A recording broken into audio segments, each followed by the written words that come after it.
আগামী আন্দোলনে, আগামীর অধিকারে, আগামীর দায়িত্বে, আগামীর কর্মসূচিতে একতাবদ্ধ থাকার জন্য উদারত আহ্বান জানিয়ে আমার সংক্ষিপ্ত কথা শেষ করলাম। আসসালামু আলাইকুম ওয়া রাহমাতুল্লাহ।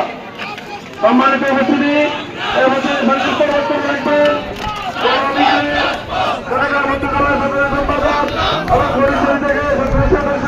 তিনি প্রার্থী হয়েছেন।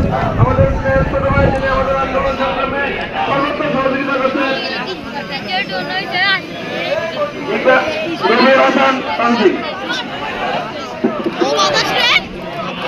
সংগ্রামী মেহনতি প্রতীক আছে, আজ দুঃখ ভারাক্রান্ত মন নিয়ে আপনাদের সামনে হাজির হয়েছি। আপনারা জানেন আমাদের হৃদয়ে রক্তক্ষরণ হচ্ছে, সেটা জানান দেওয়ার জন্য আজকে আমরা এখানে উপস্থিত হয়েছি। আপনারা জানেন আমাদের মাননীয় প্রধানমন্ত্রী ইতিমধ্যে ফটিকছড়ি উত্তর নামে একটি উপজেলার অনুমোদন দিয়েছে। আমরা এতে খুশি হয়েছি, কিন্তু একটি কুচক্রী মহল তাদের অপচেষ্টায় এই ফটিকছড়ি উত্তরের সদর দপ্তর ছিনতাই করে ফেলেছে। চিন্তাইকৃত সদরকে ফিরিয়ে আনতে আপনারা প্রস্তুত আছেন?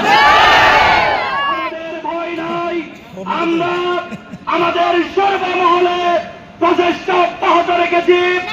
প্রশাসন, মন্ত্রণালয়, আইনি লড়াই এবং রাজপথ আমরা দখলে রেখেছি। মাননীয় প্রধানমন্ত্রী, মাননীয় অর্থমন্ত্রী, স্বরাষ্ট্রমন্ত্রী, মাননীয় সংসদ সদস্য ফটিকছড়ি, মাননীয় ইউনো মহোদয়, ডিসি মহোদয়, আপনারা দেখে যান আজকে শান্তশিষ্ট ফটিকছড়ি উত্তর উত্তাল কেন?